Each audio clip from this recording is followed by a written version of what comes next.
Good evening, I'm Amna Nawaz. Jeff Bennett is away. On the NewsHour tonight, Secretary of State Marco Rubio aligns the United States with Israel's vision of a military victory in Gaza, dimming hopes for a diplomatic solution to the war. Calls for firing and singling out critics of slain conservative activist Charlie Kirk grow louder, raising questions about free speech. And what's caused American students' reading scores to drop to their worst point in decades. Reading and math has long-term consequences for students' earnings and educational attainment.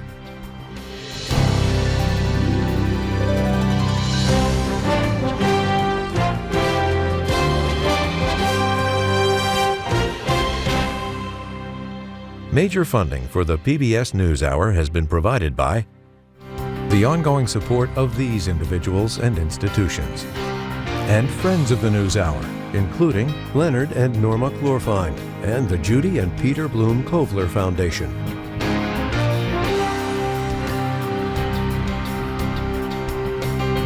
It really matters when you have an opportunity to give back.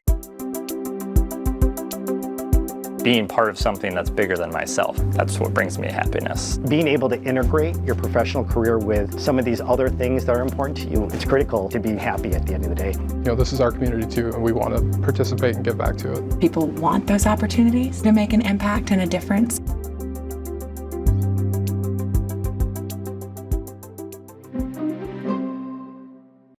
In 1995, two friends set out to make wireless coverage accessible to all. With no long-term contracts, nationwide coverage, and 100% U.S.-based customer support. Consumer Cellular. Freedom calls. And with the ongoing support of these individuals and institutions.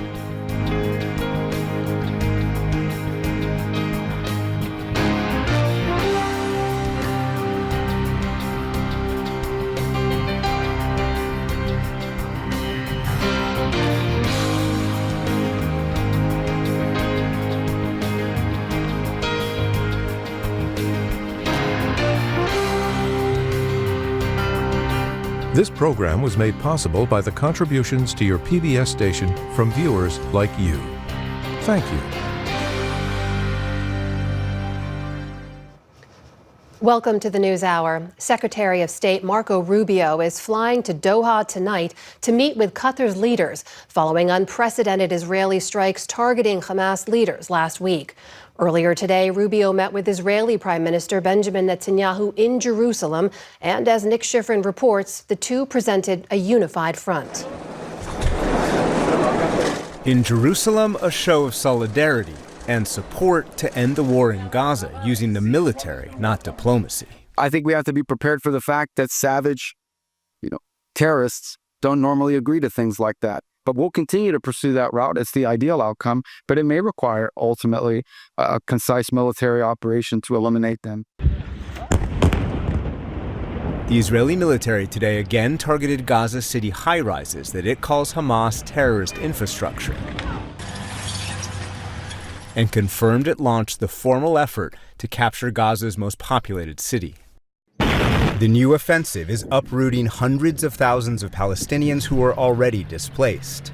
Yesterday, Bassel al-Za'anin fled Israeli bombings. Today, he's been on the road for 12 hours with his daughter. All night she screams on my lap because she is terrified. Open the road for us. Let us have our camps. Give us food or water, anything. Empathize for these children who have been thrown to the streets.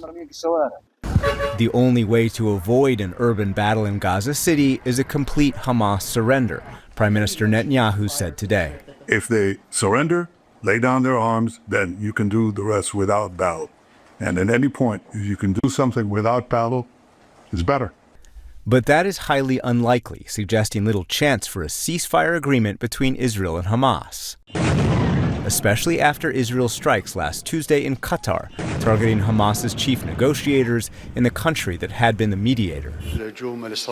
Today in the capital, Doha, Qatari Emir Sheikh Tamim bin Hamad hosted Arab and Muslim leaders for his own show of solidarity and criticized Israel's actions in Gaza and the West Bank. Israel claims to be a democracy surrounded by enemies, while in reality it is building an occupation and apartheid system hostile to its surroundings and waging a war of extermination during which it has committed crimes that know no red lines. This weekend, President Trump expressed concern about Israel's attack. They have to be very, very careful. They have to do something about Hamas. But Qatar has been a great ally to the United States. But today, Netanyahu said he would take the shot again. We sent a message to the terrorists. You can run, but you can't hide. No one will get you. For the PBS NewsHour, I'm Nick Schifrin. Also today, President Trump says the U.S. military conducted a second strike in recent weeks on a boat allegedly carrying drugs from Venezuela to the U.S. In a social media post, the president warned, quote, "If you are transporting drugs that can kill Americans, we are hunting you." In that same post, he included a short video that allegedly shows the strike, which he said killed 3, quote, male terrorists. Prior to Trump's announcement, Venezuelan President Nicolas Maduro told reporters that recent incidents between the U.S. and Venezuela are, quote, aggression.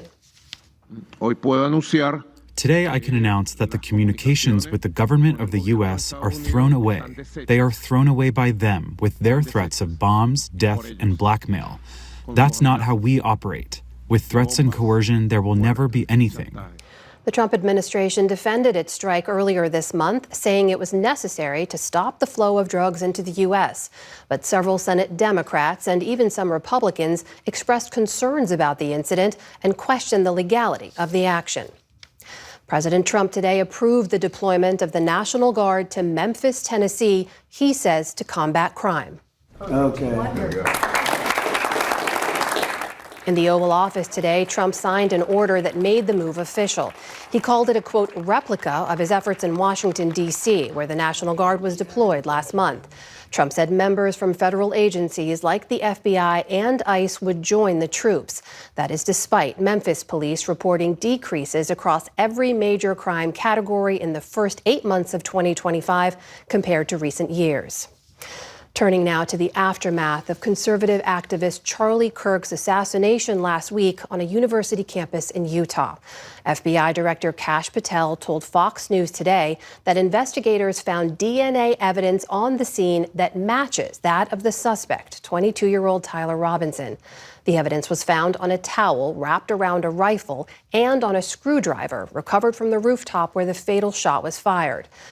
Authorities in Utah are preparing to file capital murder charges against Robinson as early as tomorrow. U.S. officials say they've reached a, quote, framework deal with China over ownership of TikTok. Following 2 days of talks in Spain, Treasury Secretary Scott Bessent said the plan would involve switching the app to U.S. ownership, long a goal for U.S. officials. Bessent said President Trump would speak with China's Xi Jinping on Friday to, quote, complete the deal. TikTok is currently owned by China's ByteDance. Chinese officials would only say a basic framework consensus was reached. President Trump is facing a Wednesday deadline on whether to further extend enforcement of a law that Congress passed last year banning TikTok if it's not separated from its Chinese owner. U.S. Trade Representative Jamieson Greer today stressed the importance of America's security concerns. We were very focused on TikTok and making sure that it was a deal that is fair for the Chinese and completely respects U.S. national security concerns. And that's the deal we reached. And of course, we want to ensure that the Chinese have a fair investment environment in the United States, but always that U.S. national security comes first. Also today, Chinese regulators said that U.S. chip maker NVIDIA had violated China's anti-monopoly laws and vowed closer scrutiny of the company. In their preliminary findings, officials found NVIDIA didn't comply with certain conditions when it purchased a network and data transmission company back in 2020. NVIDIA says it follows the law, quote, in all respects. The announcement comes after China said this weekend that it's opened an anti-dumping probe into the U.S. chip sector. Back in this country, former federal prosecutor Maureen Comey is suing the Trump administration over her dismissal. Comey says her firing in July was unconstitutional and came without, quote, legitimate explanation. As Assistant U.S. Attorney, Maureen Comey prosecuted hundreds of cases, including those of Jeffrey Epstein, his associate Ghislaine Maxwell, and Sean Diddy Combs. In her lawsuit, she says her firing was due at least in part to her father being James Comey, the former FBI director who President Trump fired in 2017. James Comey has since written a memoir criticizing the Trump administration. The White House is redirecting nearly $500 million in federal funds to historically black colleges and universities, as well as tribal schools. The Education Department says the one-time investment amounts to a 48% increase in funding for HBCUs. The department is also redirecting about $60 million towards charter schools and $137 million to American history and civic grants. But the funds come only after the department slashed $350 million from other grants, mostly involving programs that benefit Hispanic students, among others. On Wall Street today, stocks climbed to new heights ahead of this week's Fed rate decision. The Dow Jones Industrial Average added nearly 50 points on the day. The Nasdaq rose more than 200 points. The S&P 500 climbed to a new all-time high. And the Library of Congress announced Arthur C. as the 25th Poet Laureate of the United States today. C. is a celebrated author and translator. He's written 12 poetry collections and received a Lifetime Achievement Award from the library last year. In a statement, C. called it an amazing honor, saying he feels, quote, a great responsibility to promote the ways poetry can impact our daily lives. His appointment comes during a hectic time in the 200-year-old library's history. President Trump fired librarian Carla Hayden in May amid a broader push to reshape Washington's cultural institutions. And CBS says that roughly 7.4 million people tuned in to last night's Emmy Awards. That's the most in 4 years. And the Emmy goes to The Studio. Seth Rogen's The Studio won 13 Emmys. That's the most ever for a comedy series. The Pit, which spans one grueling shift at a trauma center, took home the top drama prize. Noah Wyle won his first Emmy 30 years after starring in another medical drama, ER. And it was a bittersweet victory lap for Stephen Colbert. My friends, I have never loved my country more desperately. The Late Show won Best Talk Series for the first time in his 10-year run. It comes just months after CBS announced it's being canceled. Still to come on the NewsHour, the influence of conservative PragerU's educational videos and why critics are alarmed. Tamara Keith and Amy Walter break down the latest political headlines. And author Lisa Lawson discusses her new book on the neuroscience of adolescence. This is the PBS NewsHour from the David M. Rubenstein Studio at WETA in Washington and in the West from the Walter Cronkite School of Journalism at Arizona State University.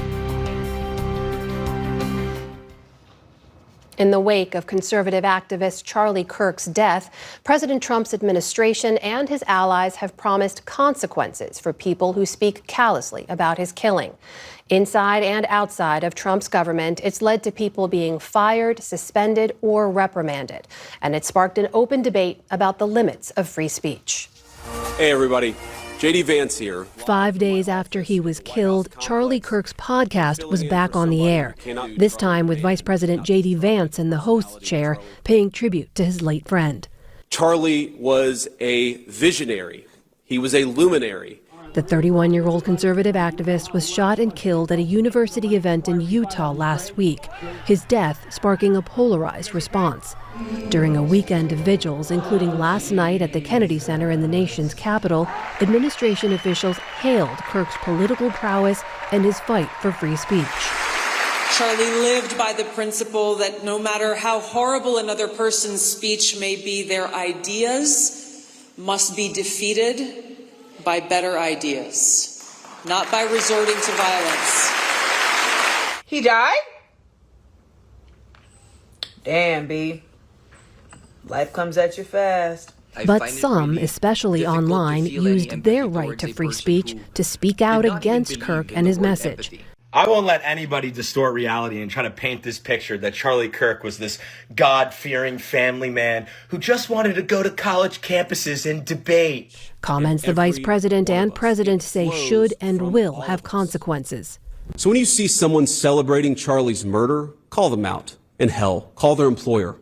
We don't believe in political violence, but we do believe in civility. You know, they're already under major investigation.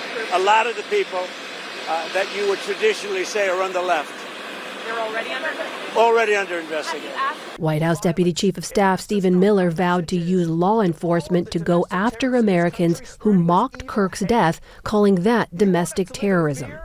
We will not live in fear, but you will live in exile, because the power of law enforcement under President Trump's leadership will be used to find you, will be used to take away your money, take away your power, and if you've broken the law, to take away your freedom. Already, there have been repercussions. Defense Secretary Pete Hegseth suspended an Army colonel for a post criticizing Kirk after his death and said the Pentagon was, quote, very closely tracking responses celebrating or mocking Kirk's death, adding they, quote, will address immediately.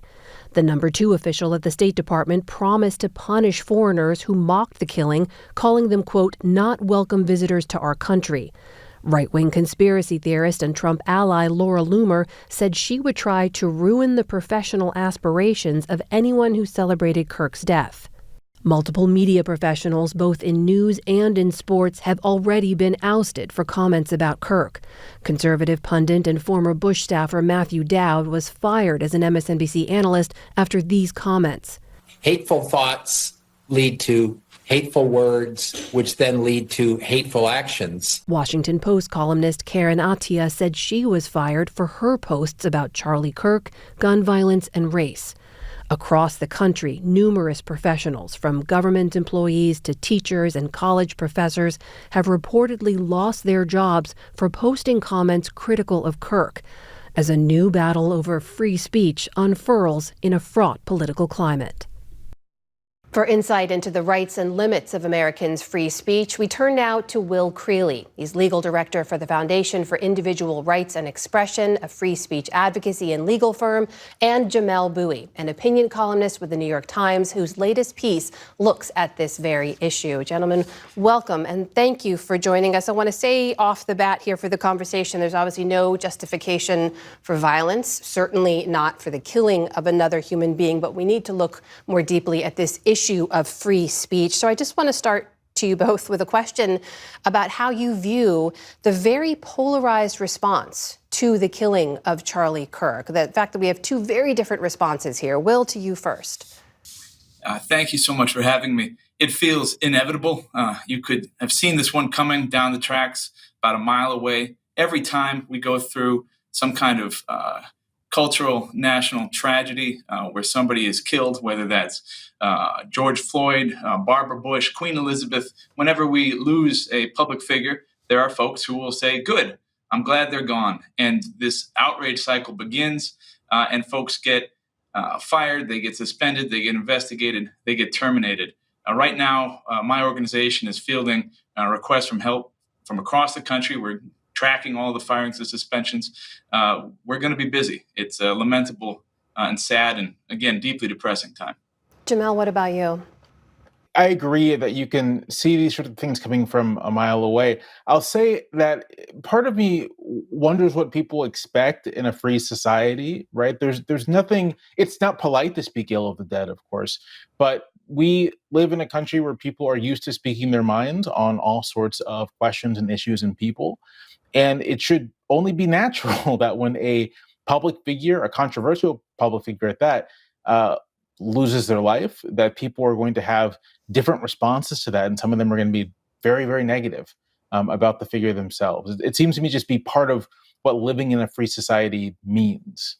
So, Jamelle, let me pick up where you left off there. What about the response to some of the responses, as we reported from the president, from administration officials saying they're going to go after people who mock or who celebrate even Kirk's death? How do you look at that tension between those who hold up Kirk as a free speech defender and at the same time say, you can't say this about him?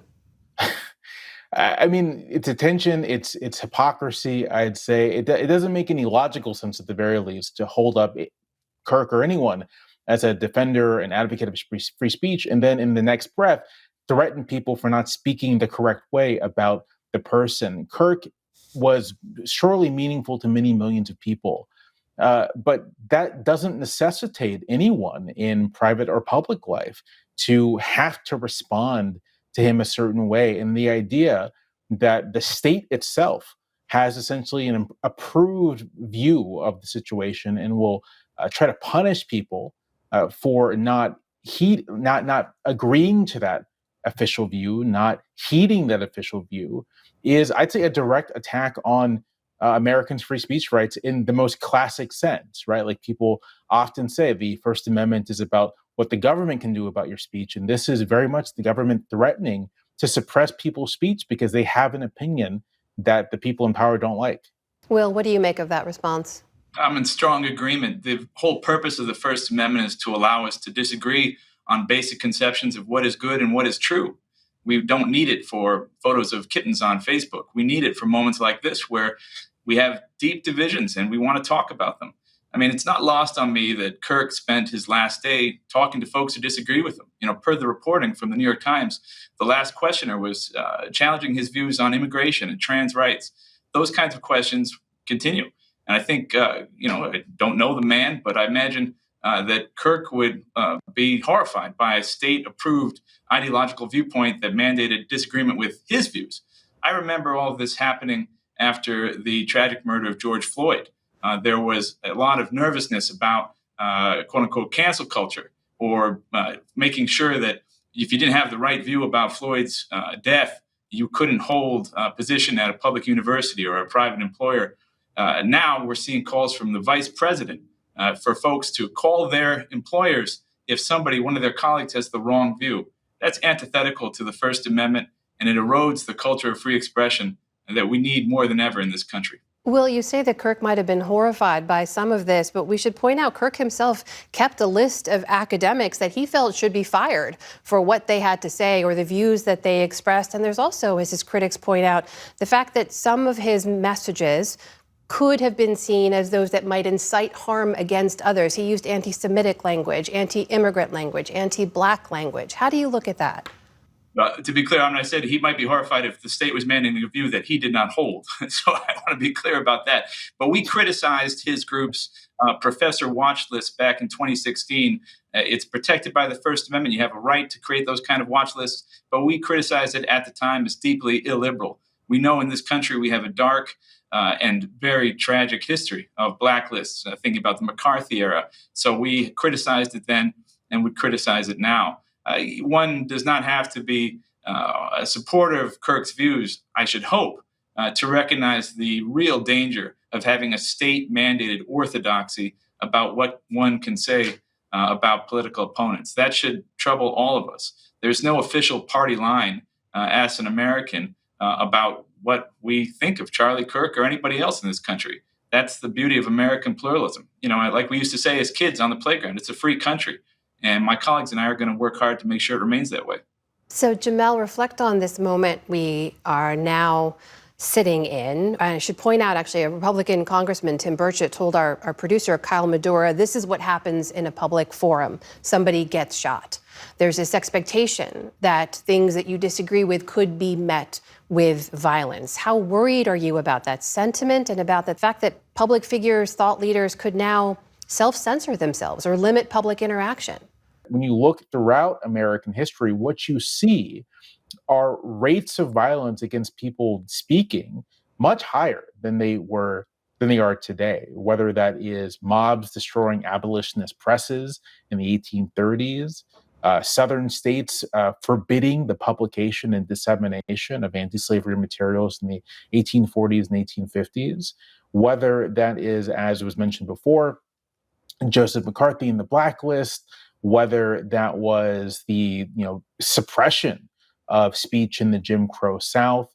And you can speak to any number of private individuals who have been harmed and killed in the course of speaking their minds in American history. So my conclusion here is that for me, I come at this with a sense of American history is often quite violent, that the people who engage in public life have always taken on that kind of risk, and that risk is actually lower than it's ever been. That is Jamel Bouie and Will Creeley joining us tonight. Gentlemen, thank you so much for your time. Thank you. Thank you.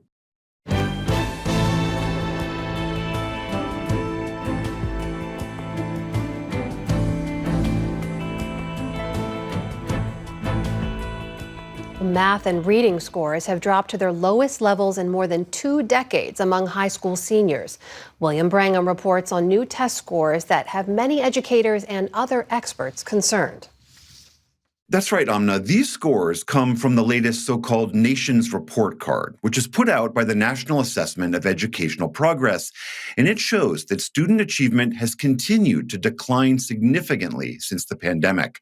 Among high school seniors, the average reading score last year was the lowest since the assessment began in 1992. What's worse, nearly a third of seniors did not have the basic reading skills needed to find the details in a given text to understand its meaning. Average math scores also slipped to their lowest levels since 2005. There are many theories about what is going on here. And so to explore some of that, we are joined by Thomas Kean. He's a professor of education at Harvard's Graduate School of Education. Thomas Kean, thank you so much for being here. Somewhat of a broad question for you, but what is your best assessment as to why these scores are so low and continuing to decline? So first of all, these latest results are not surprising, unfortunately. Our research center has been tracking trends for individual districts around the country for the last 3 or 4 years. What is new is the degree to which these losses are concentrated among the lower achieving students. So the 10th percentile student in the US has lost about 2 grade equivalents since 2015. That's a large loss. And it'll be equivalent to about 5% of lifetime earnings. So this would have impacts on future income inequality if we don't reverse it. So can you run us through what the sort of principal theories are as to why we are in the state we're in? There are 3 hypotheses to explain what's been happening. Number one is there's been a decline in focus on test-based accountability since the No Child Left Behind Act expired in 2015. But the 2 other hypotheses are the rise in social media use, which is concentrated among lower achieving students. By the way, a number of European and Asian countries are seeing the same widening that we are. And a third possibility is the rise in student absenteeism, which spiked during the pandemic but remains high. I want to pick apart a couple of those. One of them in particular, we spoke earlier with a woman named Adeola Whitney. She's the CEO of a group called Reading Partners. And as the name suggests, she points to that being a very critical skill that's at issue here. Let's hear what she had to say. There's research that shows that in order for kids to be better at reading, they have to practice reading. They need to read more often. But when we look at early grades like K through 2, if a child is already struggling to read, reading more if they're not able to read is a challenge in and of itself. So is there someone at home who can read to them to help build the vocabulary and their comprehension skills? Do you agree with that assessment that, one, reading is so critical to a student's attainment educationally, but also then how do we address that gap? So I agree, actually, reading and math has long-term consequences for students' earnings and educational attainment and so forth. And I also agree that early grade reading is critical. But what we're seeing in these numbers is that the problem extends well beyond early grades, that there's been a large decline in 8th grade and in 12th grade reading achievement as well. And so while we work on K to 2, we need approaches to helping the students who are already past grade 2 to recover. If we don't, they will suffer in the long run. You mentioned this issue of accountability and testing. And there are many educators and experts in the field who believe that that whole era of testing was a failure in and of itself, that it didn't really help students and that it was a diversion from other issues. But you believe that a better testing regimen would help? So I think actually that's misreading the facts of what's happened over the last 30 years. Most people don't realize that between 1990 and 2015, there were substantial improvements in math and reading achievement. And it's clear that test-based accountability is not sufficient to produce the continued improvements we need. But once states started taking their foot off the pedal in 2015, focusing on test-based outcomes, we see the result of declining achievement, especially at the bottom, where a lot of the accountability pressures were being felt.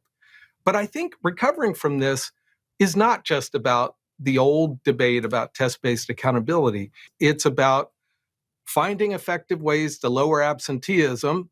And we've got to learn as quickly as possible what are the effects of the cell phone bans that a number of states and districts have implemented in the last couple of years. If it is social media, then we ought to be seeing positive effects of cell phone bans.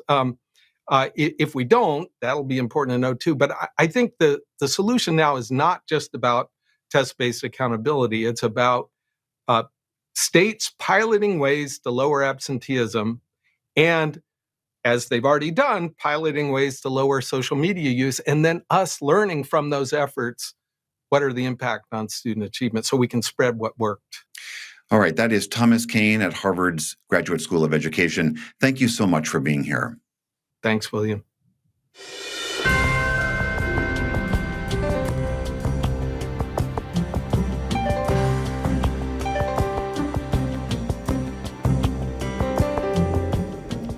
The rise of what's known as edutainment, the integration of entertainment with educational content, has become a billion-dollar industry. The conservative PragerU has positioned itself as a major player in this space by producing short educational videos on a range of topics that are now showing up in more classrooms. Stephanie Tsai examines what it could mean for school districts moving forward and why critics are alarmed. Yeah, but what about slavery? They're lessons designed for young learners. Slavery is as old as time and has taken place in every corner of the world. Where historical figures like Christopher Columbus come back to life to defend themselves. Being taken as a slave is better than being killed, no? And with the help of artificial intelligence, introduce themselves to a new generation. I am John Adams, blunt, stubborn, and the indispensable voice for independence in the Continental Congress. These videos are courtesy of PragerU, a nonprofit conservative advocacy group now partnering with the White House on a new exhibit in Washington. There is no greater calling than to teach young people. Since its founding in 2009, PragerU has built a massive online audience with more than 3 million YouTube subscribers by creating videos for both kids and adults. The fear that fuels the climate crisis is simply not justified by the data. Climate Exploring change. topics ranging from climate change to what its content creators deem to be similarities between wokeism and radical Islam. Islamists shout Allahu Akbar and death to America. The woke shout Black Lives Matter and I can't breathe. The first thing to know about Prager University is that it is not a university. It's a conservative activist organization that was started by Dennis Prager, who was a right-wing radio host. Jonathan Zimmerman is an education historian at the University of Pennsylvania. What it does is it creates video content that it's hoping is adopted in school systems. Florida was the first state to approve PragerU's materials for K-12 classrooms in 2023. Inequality is a fact of life. Any economy will always have people who are much wealthier than others. While no states are requiring teachers to use Prager content, about 10 states are allowing teachers to do so if they choose. Who are moving from places like and in Oklahoma, Prager's playing another role. We have to make sure that the teachers in our classroom, as we're recruiting these individuals, aren't a bunch of woke Marxist activists. And PragerU stepped right in. The state superintendent will require teachers coming from New York and California to be screened for so-called leftist ideologies using a Prager-developed exam. The organization's CEO, Marissa Streit, has said it's needed to undo the damage of gender ideology. Part of what this test is doing is it's actually recalibrating what is happening in the classrooms. It's reminding teachers to focus on what matters. It's reminding teachers to actually look at the world through common sense, a lens of common sense. PragerU's rise comes at a polarizing time that has turned school board meetings into political flashpoints. Over the last decade, at least 20 states have passed laws or policies that restrict how history can be taught in schools. We have an education system that teaches our children to be ashamed of themselves in many cases, to hate our country. Earlier this year, President Trump signed an executive order promoting, quote, patriotic education, a phrase usually associated with authoritarian regimes. Americans have always debated what their schools should do and should teach. This isn't new. But at the same time, I think the whole idea of the President of the United States decreeing what a school should be teaching or not, that's extremely new. Because in the past, it was almost entirely a state and a local matter. Also relatively new, the ability to quickly reach mass audiences outside of the classroom. PragerU has more than 11 million followers across social media. Martin Luther King Jr. protested discrimination against blacks on city buses by boycotting city buses. And while some of their videos are grounded in facts, critics say they're often presented with a clear ideological perspective. Am I saying racist cops don't exist? Of course not. But I would say this. Blacks have a lot more to fear from black criminals than from the police. There's been a little bit of misinformation about the Prager videos because a lot of people on the left have reported that they're teaching falsehoods. And I think that's too facile. Again, there are some falsehoods in the videos, but that's not the problem with the videos. The problem with the videos is they pretend that they're simply factual. That doesn't mean they're false. It means they have a very distinct perspective. This is one often cited. My name is Frederick Douglass. Welcome to 1852. Thanks. Featuring one of America's most well-known abolitionists. There was no real movement anywhere in the world to abolish slavery before the American founding. Slavery was part of life all over the world. It was America that began the conversation to end it. While some early Quaker settlers in Pennsylvania were abolitionists, the animated video ignores the fact that the U.S. was one of the last Western countries to abolish slavery. So to imagine the United States was somehow a leader in worldwide anti-slavery, that's not a matter of perspective. That's a matter of facts. And on that one, Prager has the facts wrong. How can you come here to the 15th century and judge me by your standards from the 21st century? For those in the future to look back and do this is, well, estúpido. In explaining this video featuring Christopher Columbus, PragerU told the NewsHour that historical figures must be understood within the context and standards of their own era. Kids think in very black and white terms often. Kids aren't really prepared to understand the nuance of some of the topics that they're talking about. Sam Cole is a technology journalist and a co-founder of 404 Media. She says PragerU appeals to parents' anxieties about what side teachers fall on in the culture wars. Is my kid learning something about gay marriage or something that I don't approve of, that's outside of my beliefs, while they're at school and I can't watch them? So if they say, oh, well, PragerU's watching your kids, I think it's very comforting for a lot of the folks who align with that ideology. PragerU didn't make anyone available for an interview by our deadline, but they provided NewsHour this statement, writing in part that, quote, too often, history and civics are taught through a narrow, politicized lens that highlights America's flaws while ignoring her incredible achievements. PragerU offers something different, educational content that is fact-based, values-driven, and rooted in love of country.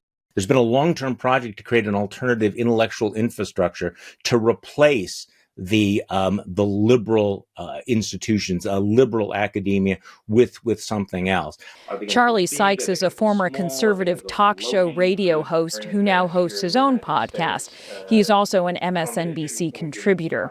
He says PragerU is part of a larger, more ambitious goal.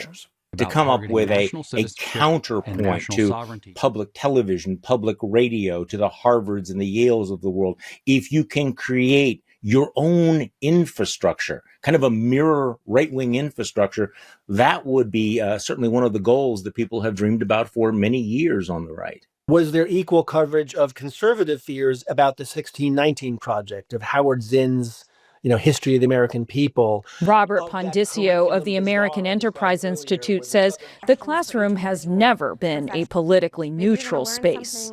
And with more than 13,000 school districts across the nation, teachers still have enormous freedom in designing instruction.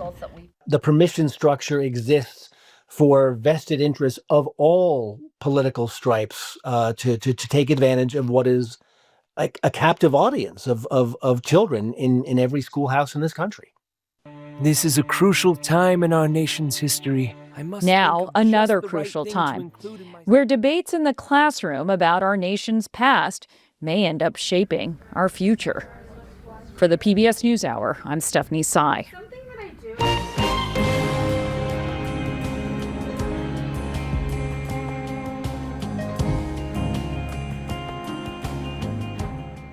The killing of right-wing activist Charlie Kirk has ignited a political firestorm that only seemed to intensify over the weekend. For more on that, we turn now to our Politics Monday duo. That is Amy Walter of the Cook Political Report with Amy Walter and Tamara Keith of NPR. Good to see you both. Good to be here. As we've reported, as you have seen, since Kirk's killing, the rhetoric, the finger-pointing have only gotten more intense.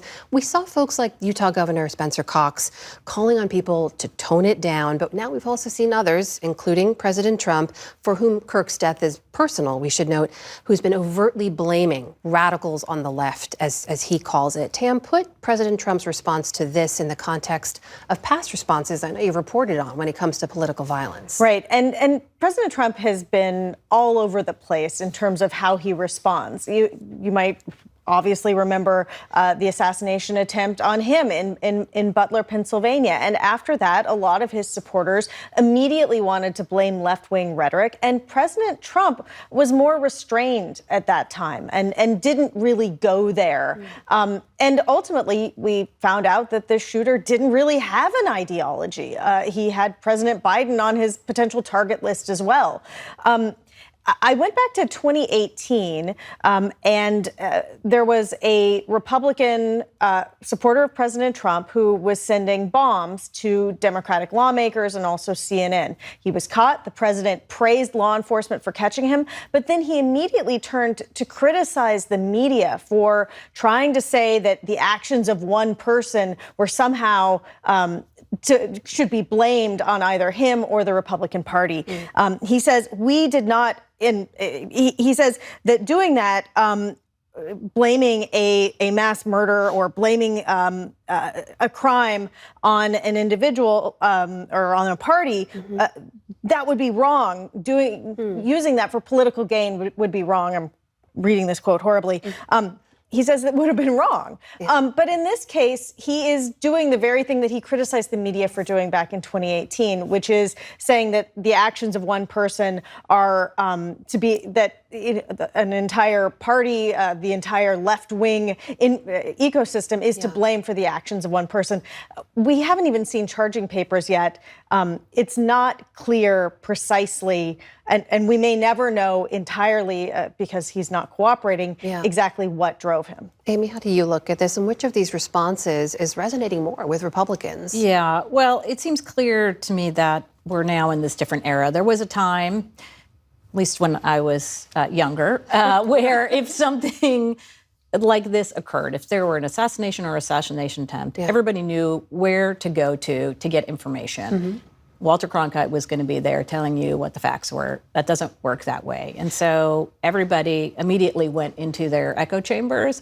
And so depending on what you're watching or what you're consuming, you are getting a mix of some of it's fact, but a lot of conjecture and a lot of opinion. And so when you say, well, where are the two parties on this? How do they see that? There has been some recent polling. YouGov has been tracking this issue for some time. And you're not going to be surprised that if you identify as a Democrat, overwhelmingly you think that Republicans are responsible for the rhetoric and that leads to this violence. And the same if you're a Republican and you feel that way about Democrats. Meanwhile, in this sort of heated environment, Tam, we saw the president today sign a memo in the Oval Office announcing he's going to be sending the National Guard troops into Memphis, Tennessee. Why now? What signal does this send? I think the why now is largely because he has support from Tennessee's governor, who says, come on down. President Trump has been saying that he wants to be invited. He's been invited. The mayor is less excited about this, to say the least. The mayor is a Democrat. But this is forming a task force. So it's not just the National Guard, which the governor could call up on his own, but the president's also bringing in ATF, FBI, that sort of alphabet soup of federal law enforcement. And in fact, the president said that the FBI has been operating in Memphis for some time now, leading into this. President Trump has been clear that D.C. was a test case and that he intended to expand it. He is now expanding it. He's also talking about Chicago, potentially St. Louis. This is not the end. This is just the next step at what the president is making it seem would be the early stages of a plan to target many cities in America. Yeah, and it also addresses what many of the critics of the president have said, which is, oh, how come you're only going to blue states? Saying, well, I'm going to red states. We're going to Missouri, whether it's Missouri or not, but we're going to go to Tennessee, which obviously has a Republican governor and a Democratic mayor. And a Democratic mayor. Absolutely. Yes. Absolutely. Yeah. But it bypasses the challenge that he's had with blue states like Governor Newsom in California or Governor Pritzker in Illinois. Yeah. The other issue is, it is very clear that Donald Trump would like to make crime and safety the centerpiece of the conversation that we're having, and the political conversation that we're having, certainly when you look at the midterms. And it makes some sense. It's one of the only issues in which the president's overall approval ratings are higher than his disapproval ratings. If it's about the economy, that's very deeply underwater. Even immigration is a little bit, people see him more negatively than positively by a smaller percentage, but still more negatively. Meanwhile, as we speak, there's a potential government shutdown looming in just a matter of weeks, 2 weeks to be exact. We know Democrats are trying to learn lessons from the last time they had this go around, how to respond this time. Tam, what are they thinking? Do they make a deal, or do they fight Trump's agenda and risk a shutdown? Well, at the moment, first, Republicans need to pass it out of the House. This has been a challenge in the past. But President Trump went on social media today to say failure is not an option. Every single Republican needs to vote for what he's calling a clean continuing resolution. That is, it would sort of punt the budget from, I don't know, a year and a half ago, the last time one was actually negotiated, and sort of punt that forward for some period of time. The thought that some Democrats are having is they don't want to give that away assuming it does get to the Senate. And so one of the ideas that they're talking about is saying that funding for Obamacare, Affordable Care Act subsidies, healthcare subsidies should be restored. In the One Big Beautiful Bill, those subsidies went away and are otherwise expiring. And so they are highlighting this as a potential place, and some Republicans might support it. The real issue here is Democratic voters want a fight. Right. They want the fight, but at the same time, you have to know what your end game is and what your message is. And so Democrats getting on the same page saying this is a fight for health care, this is a fight to do this particular issue, and then being consistent about that is going to be another important thing to watch. I have a feeling we'll be talking about this more. I think we will. Over the next couple of weeks. Amy Walter, Tamara Keith, always great to see you. Thank you. You're welcome.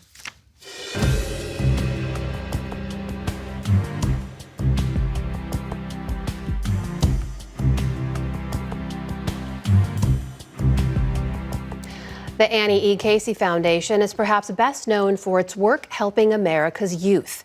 Lisa Lawson, its president and CEO, has done extensive research into the development of teenagers, and that is the focus of her book, which she recently discussed with Jeff Bennett, entitled Thrive: How the Science of the Adolescent Brain Helps Us Imagine a Better Future for All Children.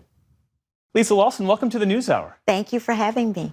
In this book, Thrive, you make the case that adolescence is a period of profound brain growth, not a plateau. What does the latest science tell us about how adolescents develop and what they need the most in terms of support? Well, adolescence is an amazing period of growth between roughly the ages of 14 to 24. And in that decade-long journey where young people are growing and developing to be adults, they are learning so many important skills that they'll need at the end of that journey. They are learning cognitive skills, how to become critical thinkers. They're learning judgment skills. They're building their social and emotional skills. So the science tells us that young people are in need of opportunities that help them build those skills in rich ways so that they'll be prepared to be productive adults. And you write that relationships, opportunities, and support are the three essentials every young person needs. Why are they so foundational from a brain science perspective? Well, they're important because first, relationships are the ways, that's the context for young people to grow. Although they are in a period where they are deeply interested in what their peers think about them, they still need the guidance and support of adults. And so that's why relationship is so important, especially when young people make mistakes. They need adults to help them process what happened and figure out how to get back on the right track. They need opportunities because it's in the context of those opportunities, whether educational or employment opportunities. That's how young people learn how to be resilient, how to be responsible. And if they don't have those opportunities, then they can't build those skills. And then supports, because we know that all young people need to have their basic needs met if they are going to achieve their highest potential. And those supports make sure that they have stable housing, that they've got food to eat, that they've got all of their basic needs met. So it really is in the context of relationships, through opportunities and with the supports that young people can thrive. And how can our policy, our public systems better meet the needs of adolescents in particular? Well, the book talks about the ways that the science of adolescence can help us serve young people better. Too often, we design programs that work against what we know about the way young people develop instead of with it. We know young people are motivated by rewards, not punishment. We know that they are keenly interested in what their peers think. We know that they learn by doing. And so if we can design policies and programs that work with the way young people are developing, we can set them up for success. Simple ways to do that might be through apprenticeships. We know that young people have a lot they can learn in classrooms, but they want to work. They want to put that knowledge into practice. And so we work with a group called the Partnership to Advance Youth Apprenticeships. They're helping 2,400 young people around the country get practical experience. That works with how young people learn, not against it. And what role can parents be, especially when the teenage years can be difficult at home sometimes? Well, parents can be an important guardrail and guide for young people. And it's really important that they practice empathy during these years. Young people are often misunderstood. What people sometimes think of as defiance or disrespect is actually just development. That we need to understand this is just a phase of growth for young people. And the more that their parents can be empathetic with them and help them, particularly when they make a mistake, get back on track, they're more likely to be successful in the long run. The thing that I appreciated about this book is that it's focused on solutions. Are there models already working in communities that other communities can emulate? There are so many pilots underway that are using this science of adolescence that are getting amazing results. I talked about apprenticeships and how young people who finish those programs are graduating and getting $50,000+ jobs. We are seeing programs that work with young people who've been in the juvenile justice system, and rather than just focusing on punishment, give them rewards when they do positive things. They earn points for positive things. And they are seeing 60+% reductions in the young people who are sent back to court or who are violating their probation. So there are lots of projects underway that suggest if we lean into the brain science, we can get much better outcomes for young people. And you write that we all have a stake in adolescence. What's the message you want people to take away from this book? Well, adolescence is a bridge between childhood and adulthood. And those supports and resources we talked about are really the cables that hold that bridge up. But I hope all of us see ourselves as bridge builders, as the important role that we can play in helping young people develop and grow. When young people thrive, we all thrive. And we want them to get to the end of adolescence ready to start adulthood with hope and with confidence and with a sense of their own possibility in the world. Be a bridge builder. Be a bridge builder. The book is Thrive, How the Science of the Adolescent Brain Helps Us Imagine a Better Future for All Children. Lisa Lawson, it's great to speak with you. Thank you so much. And that is the NewsHour for tonight. I'm Amna Nawaz. On behalf of the entire NewsHour team, thank you for joining us. Major funding for the PBS NewsHour has been provided by Friends of the NewsHour, including Robert S. Kaplan and Wendy J. Selden through the Raymond James Charitable Endowment Fund. A law partner rediscovers her grandmother's artistry and creates a trust to keep the craft alive. A Raymond James financial advisor gets to know you, your passions, and the way you enrich your community. Life well planned. Certified financial planner professionals are proud to support PBS NewsHour. CFP professionals are committed to acting in their clients' best interest. More information at letsmakeaplan.org. The Ford Foundation, working with visionaries on the front lines of social change worldwide.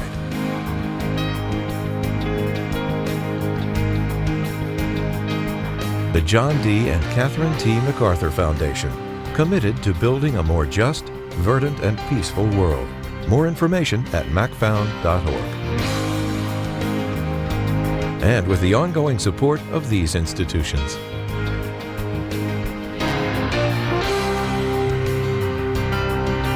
This program was made possible by the contributions to your PBS station from viewers like you. Thank you.